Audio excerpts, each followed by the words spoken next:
We are just getting started. I believe now we have everyone. David, Luke, can you say hi? Make sure your audio is working fine.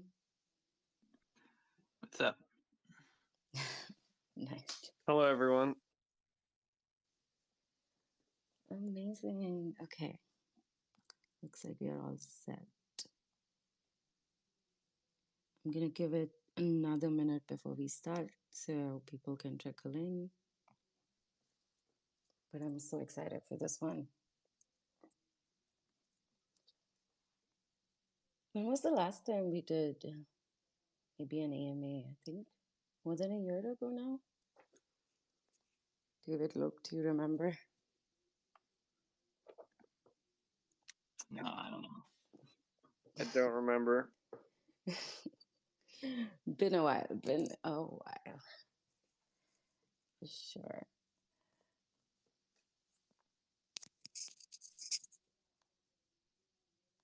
Thank you, everyone, Luke and I for were joining. talking last night, and I don't know that Luke and I have ever been like on a public forum together before. I think this is our first like co-appearance.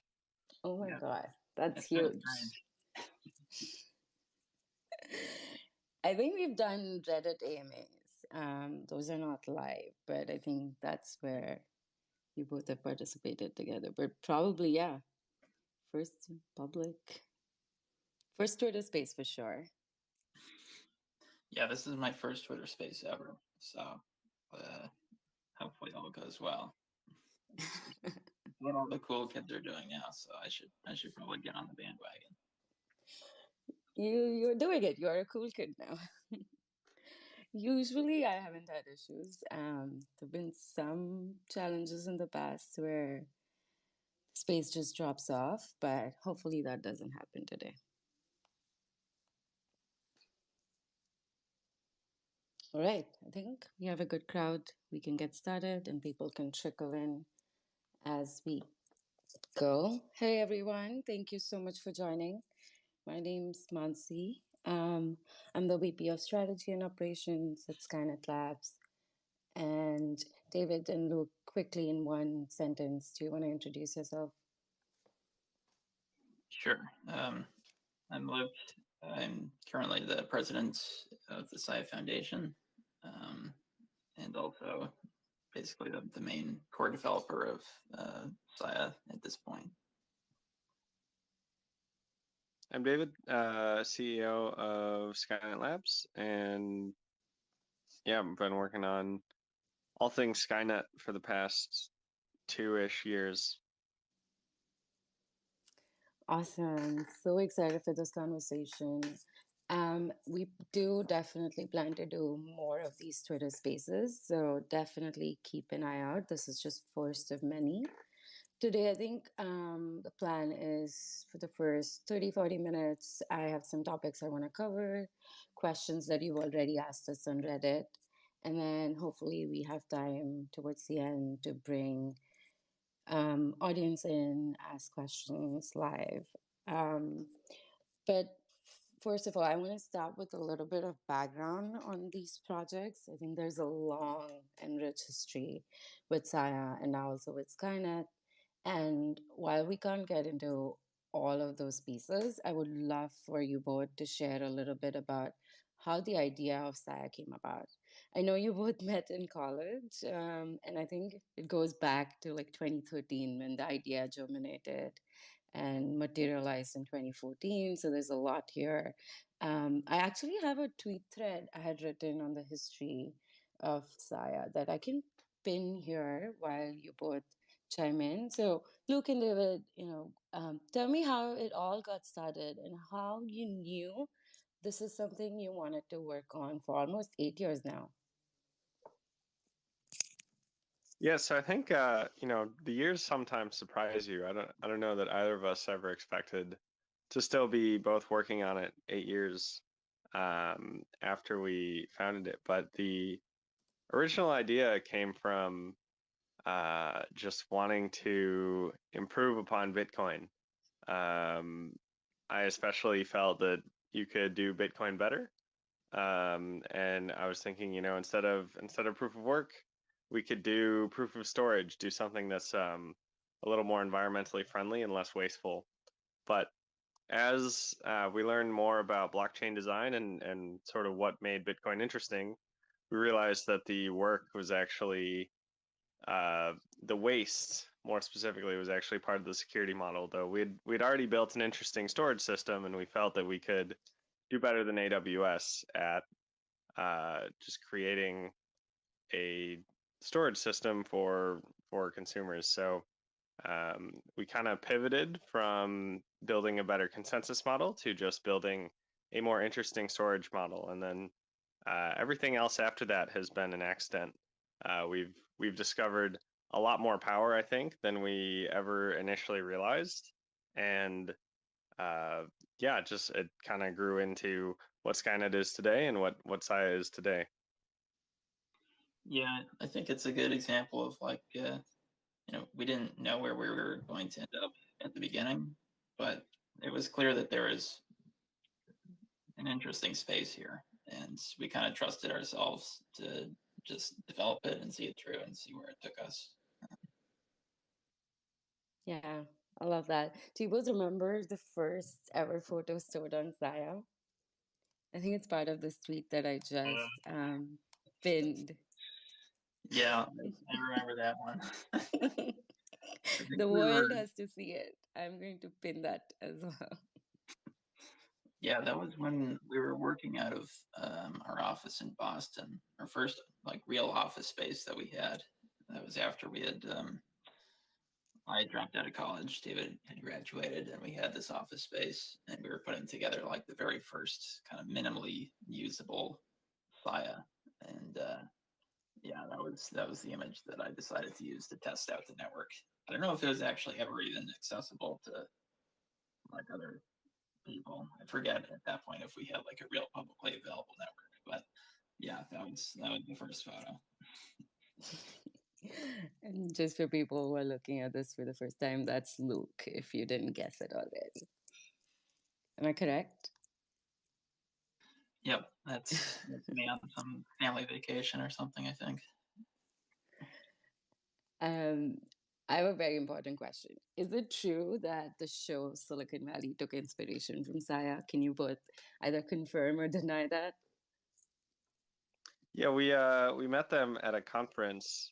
We met the producers, and so I kind of confronted them. I was like, "Hey, did you know that we run a decentralized storage platform? Like, we noticed a ton of plot similarities between, your show and our life." And they were like, "Oh yeah, we're aware of you. Like, we pay attention to your startup, and like we do draw inspiration, and a lot of our ideas come from watching your startup unfold." So yeah, we've had it confirmed in person by the producers that they do draw inspiration, or they did draw inspiration from our adventures, at least all the way up until I think 2018.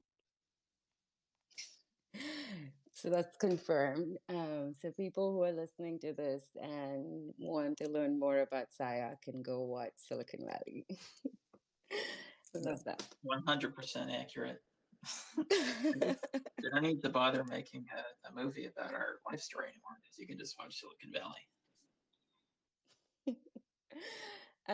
So yeah, Saya started as this idea when you both were in college, and I think at Hack MIT, you started working on it. Fast forward to 2020, Skynet was born. And now it has evolved into its own organization and an ecosystem. David, I'm curious, what excites you the most about Skynet? That's a great question. I think just the long-term idea behind replacing YouTube, honestly, is what's personally most exciting to me. I think, especially with NFTs and all the way that monetization of the crypto space has been growing and evolving, I think we can create a world where content creators get paid a lot more, where content creators don't have to worry about Big Brother sitting over their shoulder and deplatforming them if they say something unlucky. and then just where the engagement between users and the creators they follow can be a lot higher. So I think there's a lot of room to improve the experience for social media, and especially um, influencers. I think that we can just do a lot better with crypto than what YouTube or Instagram or TikTok has to offer, and I'm excited to see that kind of grow into existence. Yeah. Go ahead, Luke. Yeah, I noticed recently this feeling, like, I guess it's similar to how venture capitalists must feel. Like you meet someone or you see someone online and you're like, this person is so interesting, and like they are gonna create something that's cool and valuable, and like, how do I invest in this person? And there aren't really many good ways to do that right now, aside from like traditional venture capital, if they decide to like do a startup or something like that. But you can't just like invest in your favorite streamer, for example. Um, and I'm hoping that we figure out some way to do something like that, so that the average person, you discover someone who's really cool early on, and you can sort of like get in on the ground floor of their amazing career, and help them build and grow. I think that'd be really great for creators everywhere. That is so powerful. I think for me, another thing that changed with just the transition from side is kind of was the change in paradigm from a UX perspective. I think with Saya, and it's still the case, you have to download the blockchain and have access to cryptocurrency, have a little bit of technical understanding of how to use that decentralized storage solution.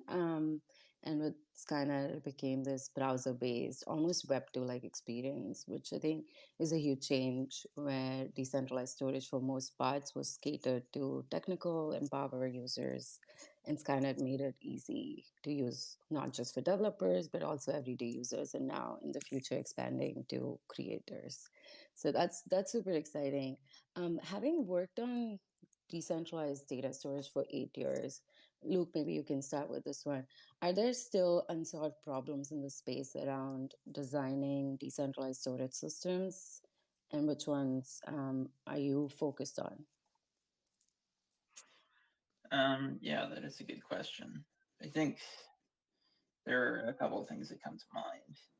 One of the minor ones that I know, like, sometimes people ask about this, which is, it's kind of funny, but people want to have they want to prove that something has been deleted, right? They want to know that like something has been erased from the internet, and that's something that, as far as I'm aware of, is just not really possible. Like, information theory kind of just forbids that, uh, unless there's some crazy physics that I don't know about.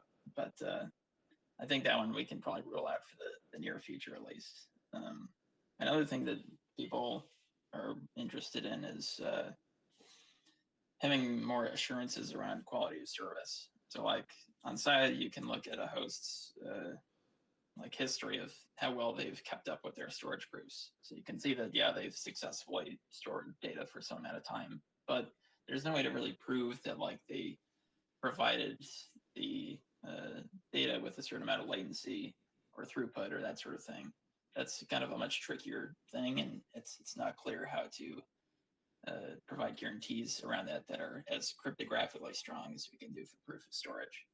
So it would be interesting if we could have something like that, and then you don't need to go based off of like a reputation system or anything like that. You can just have proof that you're going to get a good quality of service.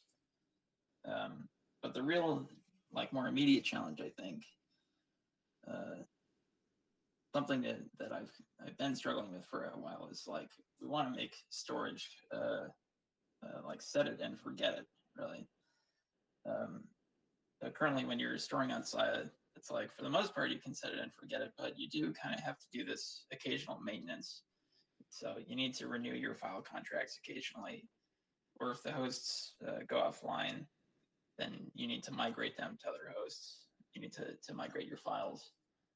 And that's not really the best kind of user experience for the average person, to have to kind of have this constant upkeep of their data. People just want to be able to throw their data at some service and then just trust that it will remain available indefinitely, basically. So I think it'd be great if we could figure out some way of doing that that doesn't, necessarily require you to introduce some kind of intermediary that has access to your data or that can prevent you from accessing your data. So yeah, some way of making data more set it and forget it, I think, would be pretty important for distributed storage. Yeah, and I think, some of these are just traditional Web2 user expectations, being able to delete, being able to just store your data and forget about it. And it doesn't really neatly translate into a decentralized paradigm. Kind of decentralization makes some of these features hard. And I know across the ecosystem, people have been asking about delete specifically for a while, but definitely it's a technically challenging problem. David, sorry, did you have any thoughts? Yeah, I mean, for me, the biggest open question, I think, is how do we scalably get people to have custody of their own data? So Skynet, we're working on this new project called the kernel, and it makes almost the entire Skynet experience completely trustless, where you don't depend on the portal. To be honest, you can actually verify everything the portal does. And the caveat there with the almost is that we still trust the portal to not delete our data. And so we give custody of our data to the portal. And so we can be certain that when the portal gives us our data back, that they're giving us the right data.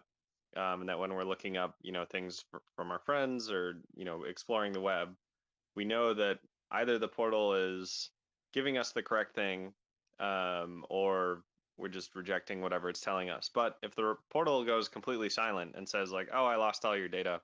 I just like decided to delete it, and I was malicious, and your data's gone."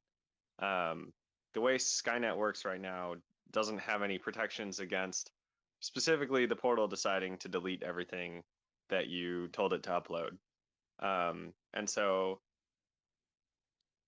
the question of like how can we find a way to allow hundreds of millions or billions of people to store things on portals without having to trust the portals, the trust that the portals will be good custodians of the data, is something that we don't know how to do. The only way that we know how to get good data custodianship or trustless data custodianship is to have a whole bunch of smart contracts on a blockchain. That's how Sia worked, and how Sia still works today. And that doesn't scale to a billion people yet. And maybe with rollups or ZK snarks, there's a way forward. But at least at this point, we're still it's an open question what the best way to approach that is. I also think delete is kind of it's delete is not an open question. It's something we know how to do. It's more complicated than it seems, and it's never the highest priority, right? Like we have enough things on fire that delete always feels like this thing that we can get to later. And yeah, it's kind of unfortunate. It's amusing to me in a way, but like I'm not proud of how long it's taken us to get to things like delete, because we really should have it at this point. It just at any given moment, it always feels like there's something much more important to delete that we have to be working on. Yeah, I did want to chime in there because I saw that there was a question about deletion on Reddit, and I just wanted to clarify that it is possible to delete data on from Sia hosts. This is something that the protocol has supported for quite a while now, and it is possible if you use non-official tools like the libraries that I've put out in recent years. But SciD, the main client, just doesn't really expose that. So, but it is possible, and in the upcoming releases, I think we'll be able to make that more front end center, I think. Yeah, and talking about upcoming releases, I think one thing the community is super excited about From Sia side is U3XO and Sia 2.0. Luke, do you mind sharing a little bit about how you're thinking about U3XO? How is it going to be different with Sia's implementation? And what should people expect with Sia 2.0? Yeah, I mean, it kind of has kind of snowballed a little. I think originally it was like, okay, we'll just swap out the traditional validation for U3XO, and then everything else will be pretty much the same.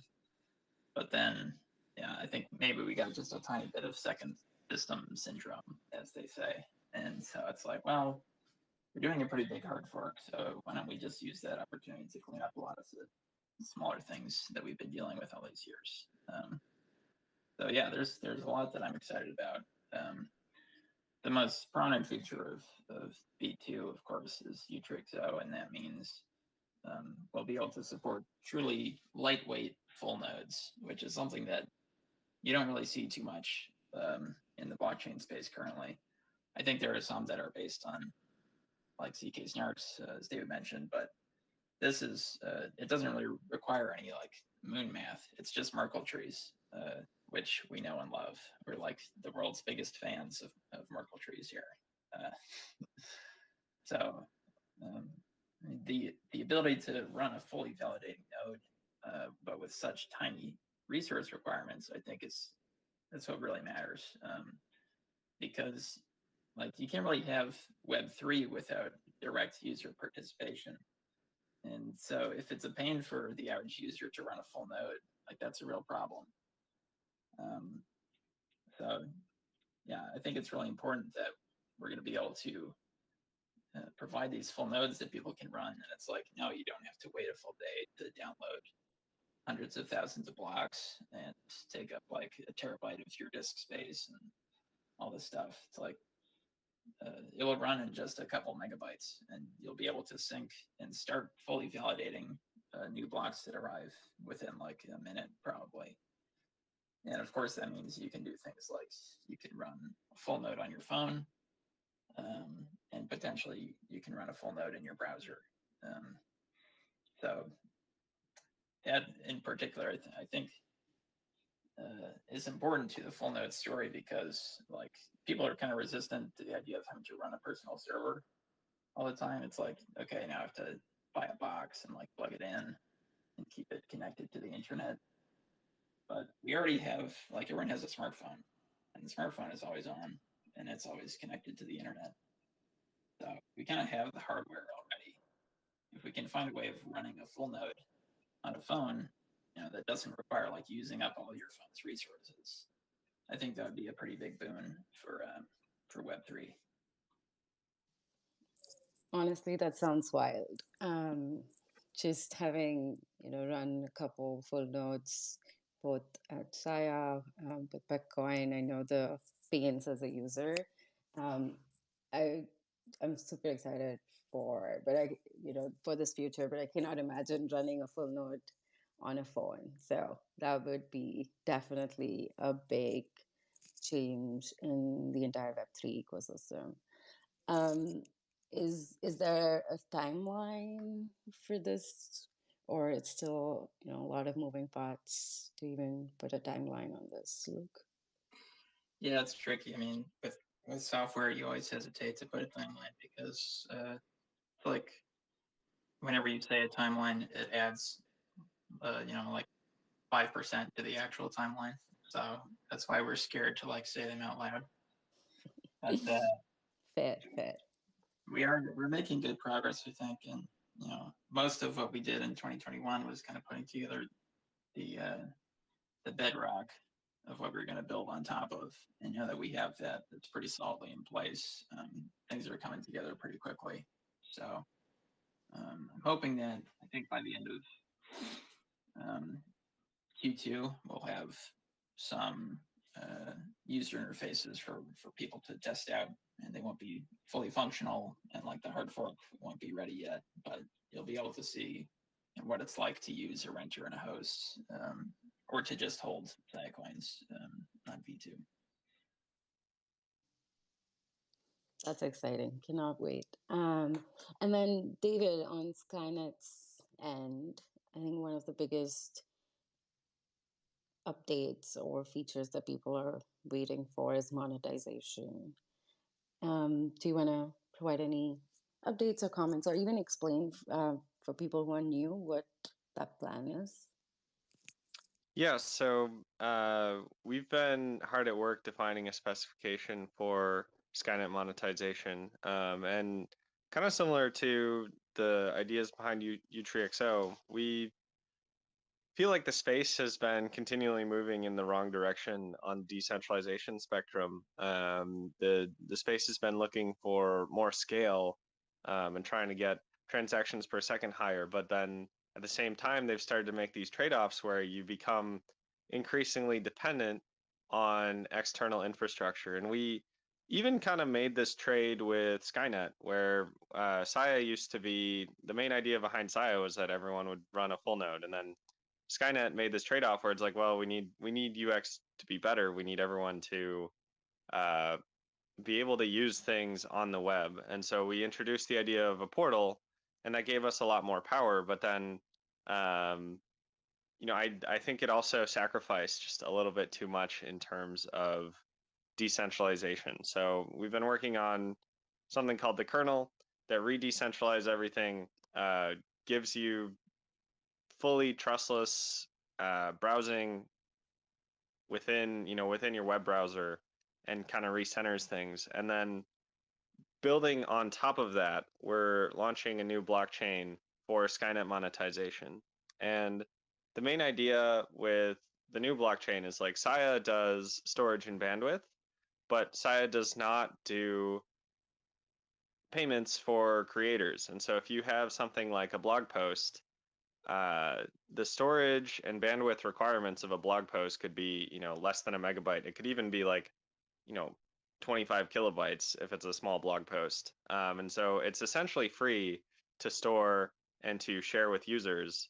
But the content, especially if it's powerful stuff like, say, journalism from inside of a war zone, the content is so much more valuable than the infrastructure for certain pieces of content. And so we want to build a way for creators to get paid kind of proportional to the amount of value that they're creating, rather than being paid proportional to the amount of infrastructure that they use when they publish something.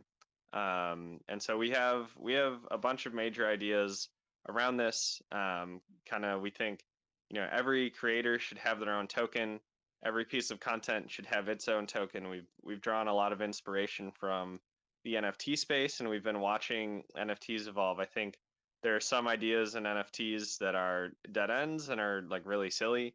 But then I also think that there are other ideas in NFTs that are super powerful and that are going to be around for a long time and are going to be super empowering. So we've tried to distill what we see as the most incredible pieces of the NFT landscape and transport that into Skynet. With the very beginnings, our focus is going to be less on monetizing content creators and more on monetizing developers. And so the idea is like, if you're making the next Dropbox, or you're making the next Twitter, or you've made like this really great file sharing tool, and you get 1 million users, how do you turn 1 million users on your Skynet app into $1 million a month that you're making in revenue? And that's the question that we really want to solve in the next 3 months with our Skynet monetization. So we have more. We've put out like a teaser white paper. We have more info coming. At this point, it's basically fully specified. Chris and I have sat down and really, ironed out the spec. There's a lot of super cool features, including the ability to run a fully validating node inside the web browser, the ability to bootstrap immediately, and then you can do queries that normally would require external infrastructure through a block explorer, right?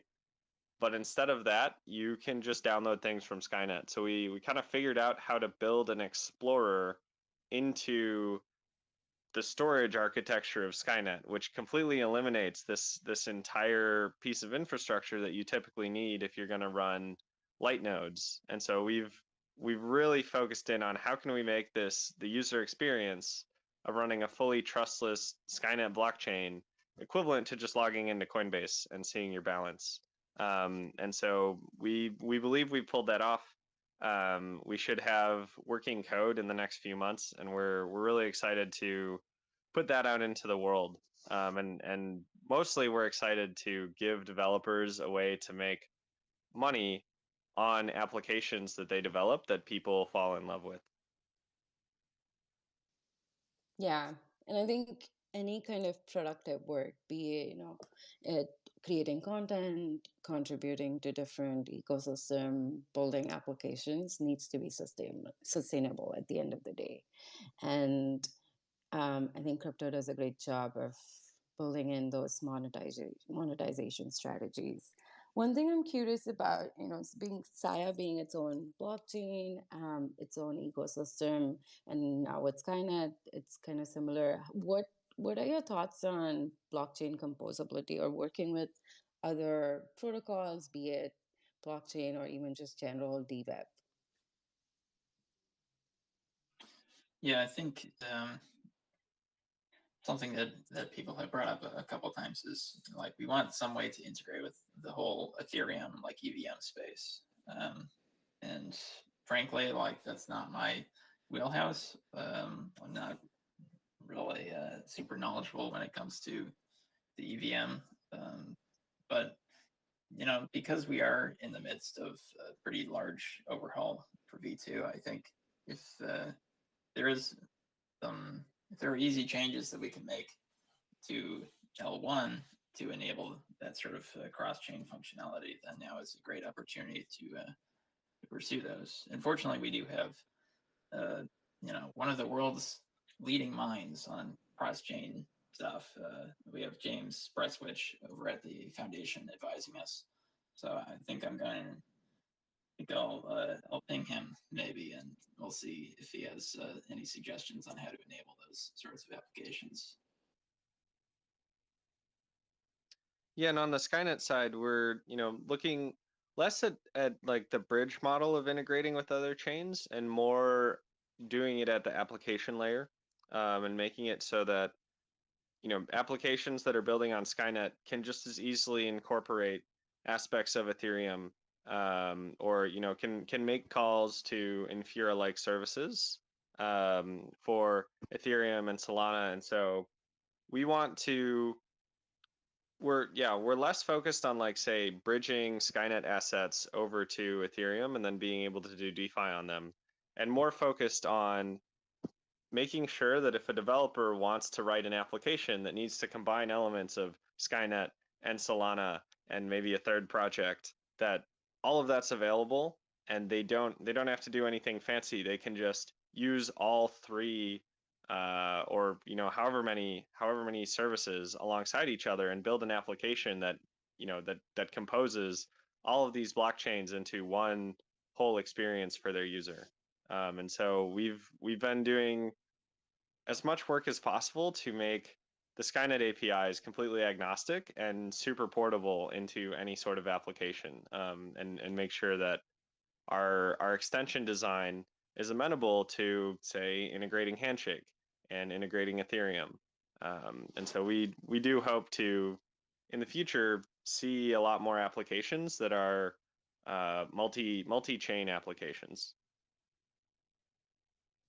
Yeah, I like to call it chain agnostic and essentially an infrastructure layer that can work with any other ecosystem. If there's an ecosystem of developers and application builders who want to use Science Skynet for their data storage and application hosting, they can do that.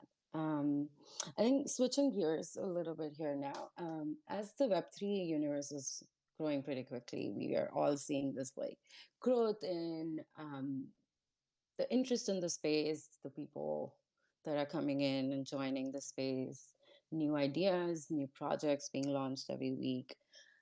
I think there was a question around what is our plan to grow the science kind of ecosystem, and maybe specifically starting with you, Luke.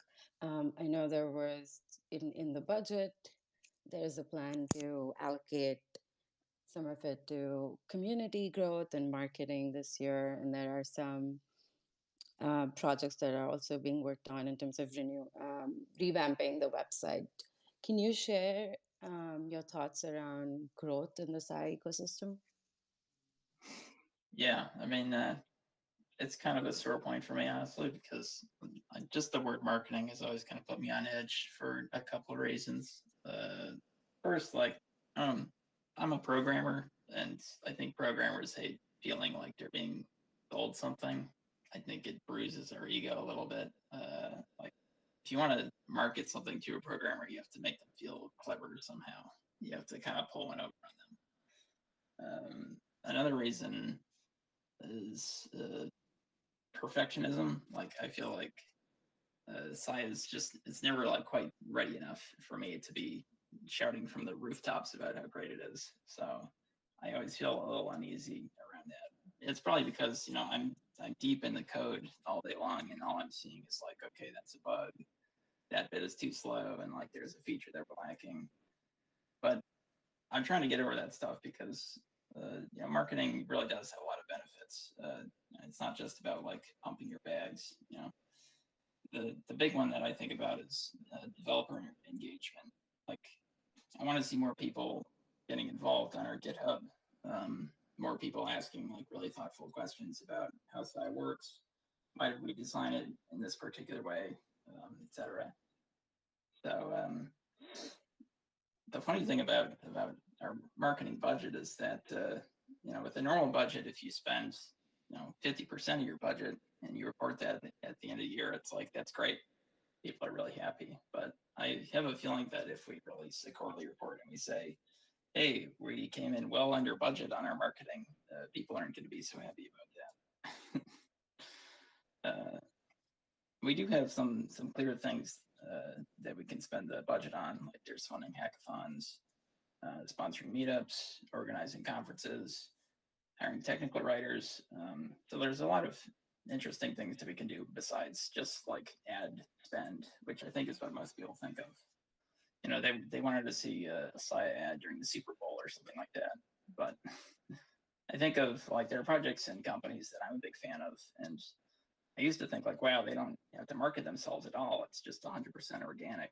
But of course, they're actually doing plenty of marketing. It's just they're not doing pure advertising. One thing that actually hadn't crossed my mind for a while was hiring like a PR firm.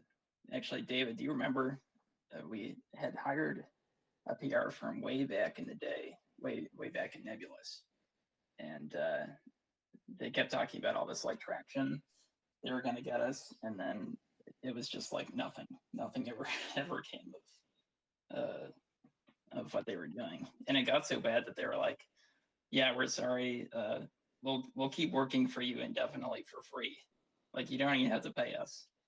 But even then, like nothing came of it, so we got nothing, but at least we got it for free. I think that kind of soured us on PR for a while, but in fairness to them, it was a different kind of space back then, and the space has matured quite a bit since then.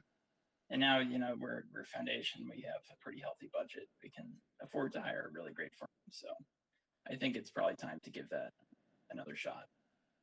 I'm thinking that we'll probably aim to do a pretty big marketing push around V2. That's obviously a great opportunity to kind of bring Sia back into the public consciousness and kind of toot our horns a bit about all the great work that we've been doing. As for the website, yes, we're currently in the midst of redoing the website, kind of just revamping it for foundation ownership now that it's sort of been split off from Nebulous. We had some false starts with that in 2021, working with a few different design firms to try and put something together. Like, it's honestly hard to believe. Like, there was one company that we worked with, and they were like, they submitted some new logos for the foundation, and it was insane. One of them, it was literally just a squiggle. it was like they just took their pen tool and just like made a weird spiral, and they were like, "How's this?" And I think we just like dropped them immediately after that. But anyway, the company that we're working with now is great. I'm really happy with the direction and the aesthetic that we've come up with them. I wanted to do something a little bit different from the typical startup website where it has like the big hero section and there's like a big call to action button. I want something that's more understated and projects confidence and competence and optimism.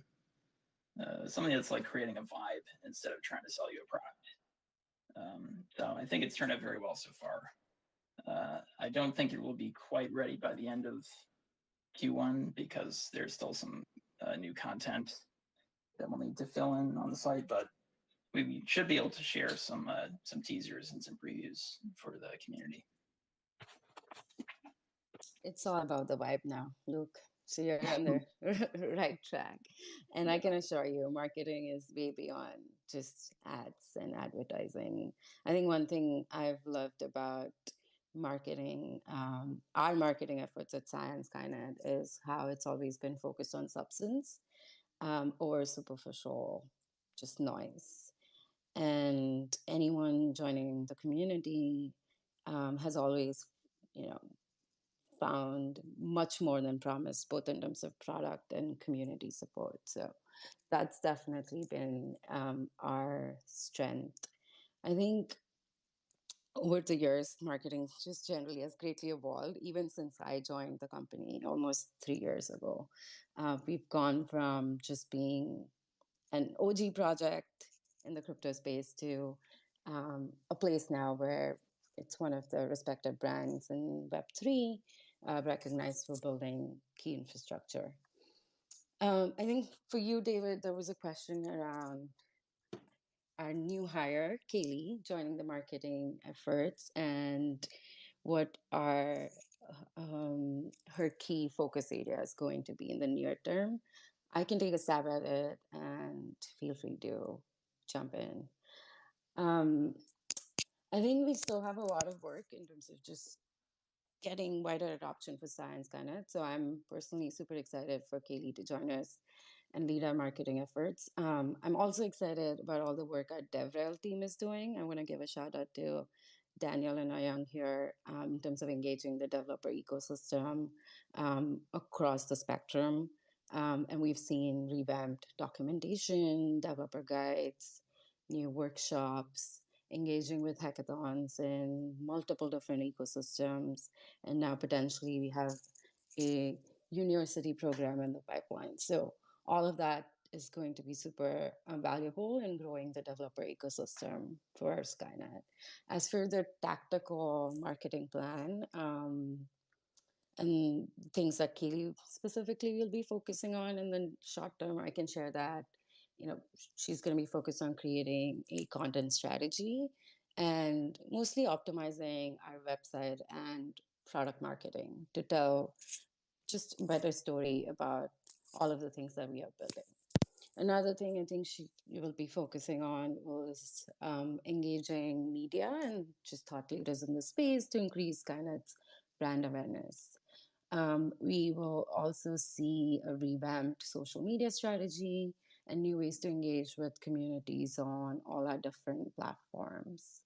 And I think the community might have already noticed our increased presence in the public sphere, speaking at events, conferences, doing virtual workshops, most recent being Eat Denver. So I definitely see Kaylee ramping up on all of those initiatives. And finally, there's some partnerships that I can't really share a lot about right now that's been worked on behind the scenes. So there's a lot that we are focused on and have in the works for the future. I think would reemphasize that we, as a company, as a project, are really committed to spending any of our marketing resources on building long-term, sustainable user base and developer community. Yeah, and I guess last thing, we definitely encourage community inputs. We have a community marketing channel, so if anyone has brilliant ideas, we are more than happy to hear and work with them. It's all on Discord, so definitely join our Discord. But David, did you have anything you wanted to add specifically to the growth of Skynet? No, I think that covered all the bases. Yeah, I mean, mostly we want to see Skynet embraced more by the rest of the crypto ecosystem. I think right now there's a big focus on IPFS. I think we've been making big strides forward in spreading the word about Skynet and how, you know, much better and much easier it is to use than IPFS for certain applications. And I think, you know, as people are starting to wake up to that, and to a lot of the other advantages to where Skynet can really supercharge other applications in the crypto ecosystem. I'm excited for how Kaylee can help us, you know, move that vision forward. Yeah. And I'm also not in the camp of winner takes all. I think that would defeat the purpose of decentralization. So, to be seen what the future looks like. I know we are 45 minutes into this conversation, so definitely want to open it up to people who are listening to join us on stage and ask questions. So please request access to speak, and we will bring you up if you have questions for David and Luke. In the meantime, maybe a couple rapid fire questions. What are some Web3 projects that you both are excited about outside of science, of course? Yeah, well, I think I'm a well-known Urbit fanboy at this point. I've been watching Urbit since college. It's a weird project. It's kind of famously like controversial and inscrutable and hard to explain, but I just love their ambition and how like principled they are and the whole aesthetic that they've created. Like the urban people they truly care about good design, and it comes through in just about everything that they do. So I think Urban more than in any other project really kind of hammered home for me that you can't win on functionality alone. Maybe you can win for like a little while, but without good design, you can't like capture hearts and minds. You can't create something that really lasts. And Urbit is all about building something that will last, things that are permanent and sustainable. So yeah, I'm a big fan of those guys, and hoping that we can make an integration happen there someday, or at least learn something from their approach and bring some of those lessons to Sia. Yeah, I mean, if you follow Luke on Twitter, you already know this answer. He's a big fan of Urbit. David, any projects outside of Sarah and Skynet that you're excited about? Yeah, I guess three come to mind for me. So one is Mastodon. I think Mastodon has been incredibly successful. I don't know if they're technically Web3. They're more of a federated model than a truly decentralized model, but still, they've overcome a lot of UX challenges. They've built a large community of people that are very excited to be participants in the Mastodon ecosystem. And I think that there are a lot of lessons that we can learn from. And I think it's a very inspiring project. Another one that doesn't have nearly as much traction, also not truly Web3, is Scuttlebutt, which is a kind of news or feed platform that, again, it just has a very different approach. It's not a blockchain, and they're kind of the Scuttlebutt team asked themselves like, how can we make a social network that's secure without needing centralized services or blockchains? And then more in the blockchain world, I think Friends with Benefits is one that I pay a lot of attention to. I also think social NFTs like the Lobby Lobsters are super interesting. I've also been following the Ukraine donation airdrop. I know that they called it off, but that seems, I don't know. I hope that someone does the airdrop. I don't think it necessarily has to be the official team that airdrops everyone because all the information's public. Like anyone could orchestrate such an airdrop. But that's one that I think is very interesting. I think having these NFTs or trophies or just badges of like, yeah, I was involved with helping the efforts in Ukraine is ultimately a net good for society. And so those are some things that I've been excited about paying attention to and kind of cheering on from the sidelines as we continue to build Skynet. Awesome. We have Alpha Key here with us. Do you want to unmute yourself and ask your question? Yeah, so the piece that I've been working on, I ran into David at East Denver and was pitching the idea to him about custom indexing of events going to Skynet because, yeah, it's something that we're interested in. Basically trying to split out a data layer so that nobody has to spend gas writing data on chain. Yeah, definitely something that we're interested in. So yeah, I'm curious if Skynet is exploring custom indexing of events because this would really help us create an order book for Ethereum. Yeah, so that's definitely something that I think is more on the application layer than the infrastructure layer. But I'd love to like just make a group chat with you, and you know Daniel can join us and we can brainstorm different ways to do that. But I certainly think that making an order book on Skynet is something that should be completely possible today. And I don't think you need to be announcing transactions on chain. You can have an order book that anyone can pay attention to and submit transactions to, and then you can have this big coordination system that's all off chain to find people who want to trade and have overlapping like trade opportunities, and then can execute the transactions on chain. Thanks, Alpha Key, for your question. Sorry, did you have a follow-up before we move on to Alex? No, I mean that sounds amazing. Like we're exploring all different options of how to bring this to reality. So anything is a step in the right direction from my perspective. Appreciate it. Thank you for joining us today. Alex. Hey guys, how y'all doing?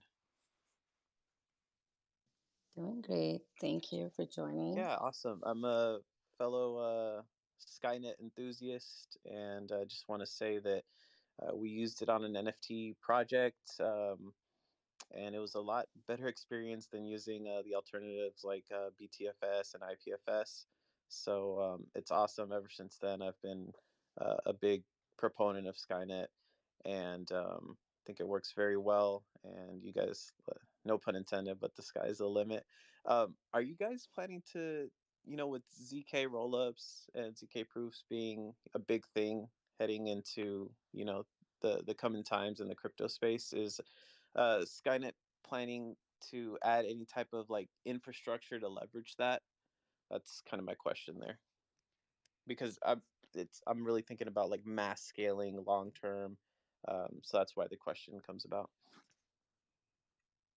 Yeah, it's a space we're paying close attention to. The one that certainly has my eye the most is Cairo from Starkware. I think that's really seems like the most advanced technology in the space. I think the Starkware team is incredible, and they've been they did a good job of becoming the leading zero knowledge technology, and I think they're also doing a good job of making sure they stay far ahead, and just kind of extending their lead over the ecosystem. So I don't think that Starks and ZK proofs, from other teams are to a point yet where it makes sense for us to focus on them. It's also just in our growth cycle, most of our scalability issues aren't related to consensus yet, and aren't related to the types of things that ZK proofs would really facilitate. So it's not on our short-term map yet, but we know that it's going to be an important part of the next 5 to 10 years, and we are paying close attention to the space. We're good friends with people on multiple, roll-up teams and zero knowledge teams. And yeah, at some point we know we're going to have to get our hands dirty, and so definitely eager to see how that evolves and whether it ends up being Starks or another technology. I've certainly, especially since 2018, been blown away by just all of the advancements that space has been making. They've, far exceeded. I was not in 2018. I was not very optimistic. I thought, it was way too complicated. There were too many open problems that weren't going to get solved, and that has just not held up at all. It's still very complicated, but problems are being solved left and right, and the space is moving so extremely rapidly. So I've completely 180'd on my optimism there. I'm very optimistic that zero knowledge proofs are going to be a huge part of the future of crypto. And yeah, so I think it's something to continue paying attention to, and at some point we expect to be very much involved in like integrating ZK proofs into the Skynet ecosystem. That's awesome. Fantastic. You answered the question there too, in regards to like kind of like the need for that in the immediate term versus the midterm to later term. So thank you guys. Thanks, David. Thank you, Alex. We can take one or maybe two more questions. So if anyone else has questions, please request access to speak. In the meantime, maybe another rapid fire question. And this is for Luke. What's one thing you love and hate about Go?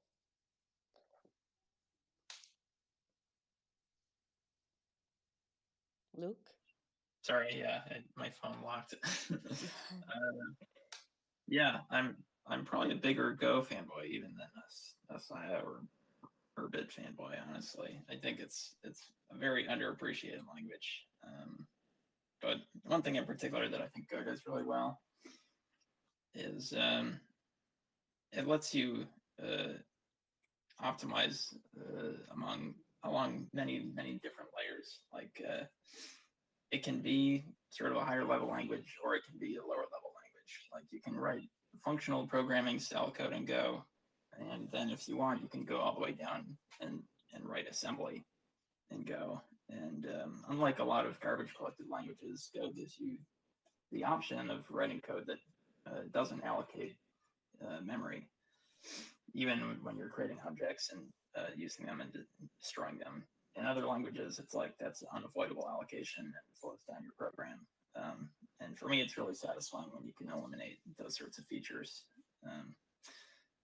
Yeah. Is that something you hate about it? Ooh. Yeah, I think, well, I mean, hate is a strong word, as they say. Something that I'm very wary about is Go is going to have its largest update very soon. It's going to be adding generics, which is, a long storied controversy in the Go space, is whether or not the language needs these. And personally, I'm worried that they'll make the language more complex without adding really enough benefit to offset that. Go has done incredibly well over the past 10 years without this feature. And, people might say, oh, well, it's done so well despite not having the generics. Just imagine how well it could have done if it had them. But I think it's at least worth asking, maybe it's done this well because of its lack of generics. But I guess we'll just have to see. Follow Luke for all things Go, Urbit, and Sia. I guess if there aren't any more questions, one thing I wanted to close on was, I keep repeating this, but you both have been working on this problem of decentralized data storage for the last 8 years, and that's definitely a long period of time, especially in the blockchain crypto space. Any memorable high points and low points that you want to share? Anything that comes to mind in the last 8 years? Yeah, that is a good question. I mean, it's such a long period of time, and So there's lots of little moments, but it also kind of blurs together. I think some of the high points for me would be like very early on in the project when David and I first flew out and applied to Y Combinator, which people may not know, but yeah, we did actually try to go that very traditional startup route at the beginning of the project, and we did end up getting rejected, but just going out there and feeling that kind of like startup energy was just really great experience. A good way to kick off the project. Yeah, and then having an office for the first time was great. Like it really made it feel real in a way. When we crossed the $1 billion market cap, I remember that was also a pretty high moment. A lot of congratulations coming in. A lot of people confused, like thinking that David and I were now like, you know, multi-millionaires or something like that. But no, I can assure you that's not the case. We're just here writing code and having fun, really.